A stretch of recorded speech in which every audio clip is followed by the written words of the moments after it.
and welcome to Kia e-Niro Diaries.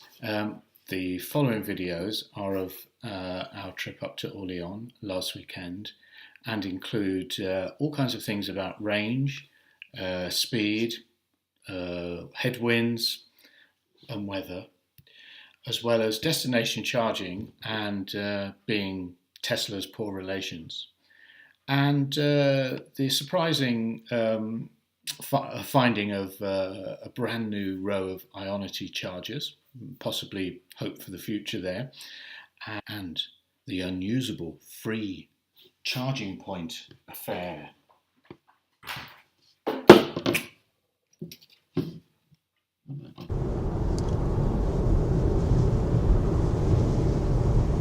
We're on our way to Orléans, and it's a really horrible afternoon. It wasn't too bad when we left, but it's more like Cornwall than Poitou-Charentes. So we're south of Poitiers and got the car up to 100% overnight, and it said it had a range of 482 kilometres, which is the highest I've ever seen it go. Only ever seen 470 something on there before, so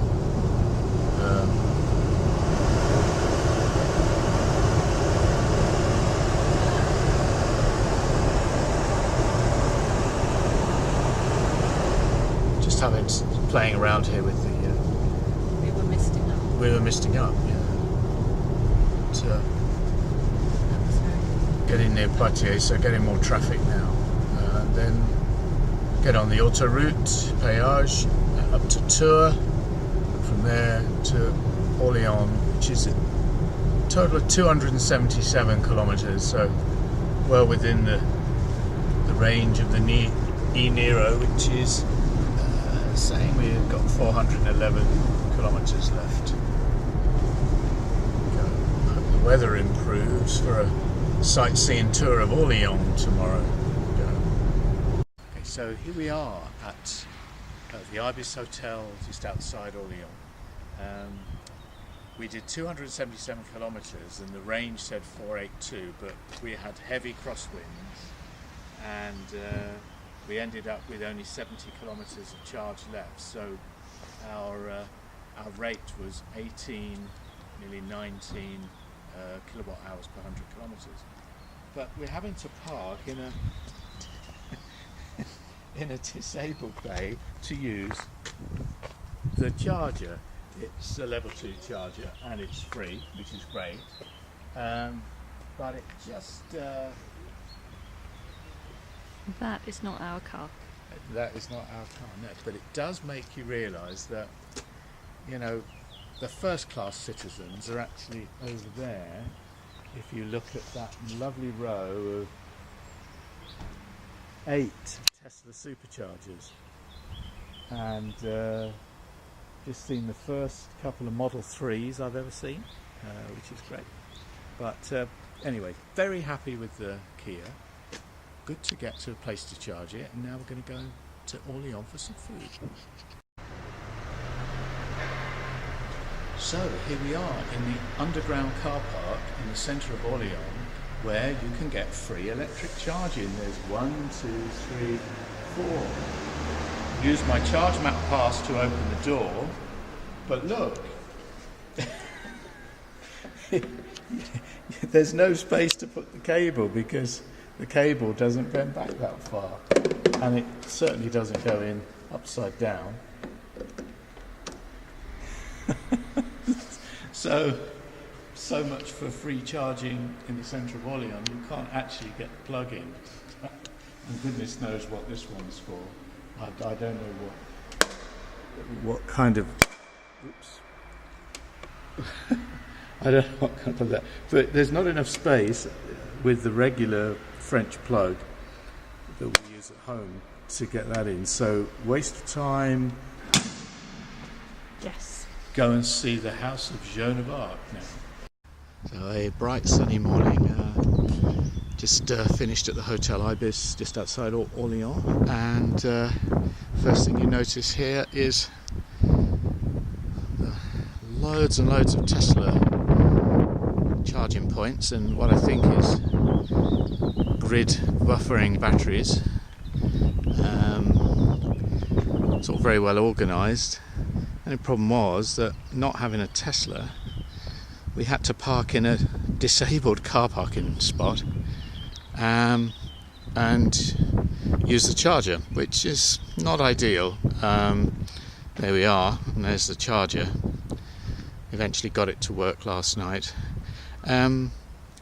So we're back to being fully charged.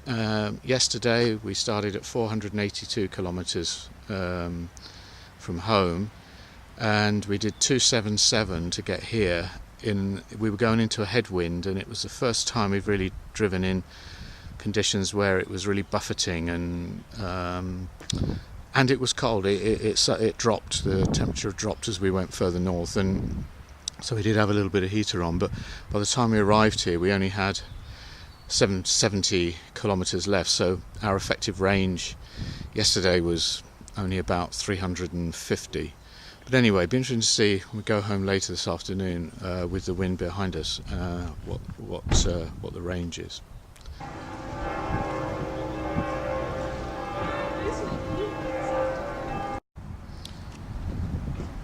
So 100 kilometres along the road from Orléans on our way home, but another 170 to do, and we just stopped off for biological break, and we find there are these brand new Ionity chargers.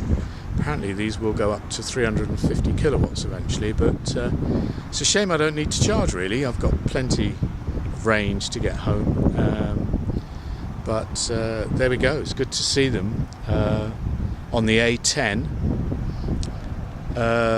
between Paris and Tours. So it's south of Orléans. It's about 20-25 kilometres north of Tours, where we are now. So let's have a look at these shiny new chargers. €8 per charging session. If you read that. Interesting.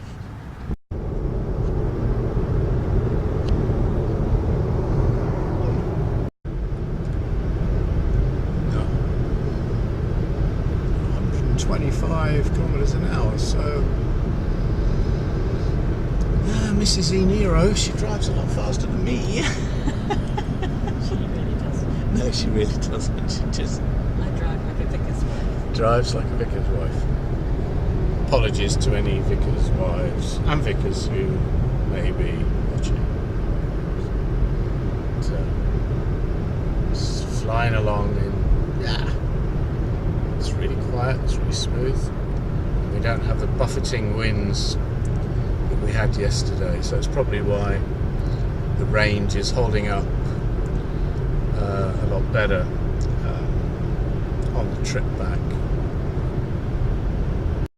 So we're on the A10 between Tours and Poitiers.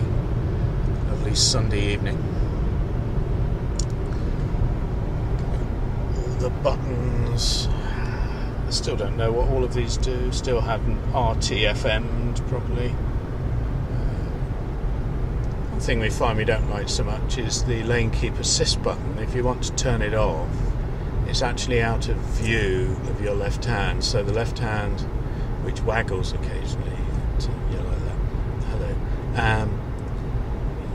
You can't actually see it from the driving position, and it's okay on the motorways. You need it for the adaptive cruise control, and it's nice to be kept within the lane and have a warning if you're straying. But on the local roads around where we live, it's just annoying because as soon as it sees a white line, it tries to track it and gives you these little buzzes and tries to tug your steering wheel back, which I find a bit annoying on the local roads. So we turn it off if I think of doing it, but so you can't actually see it very easily. So just a little thing that's not so great.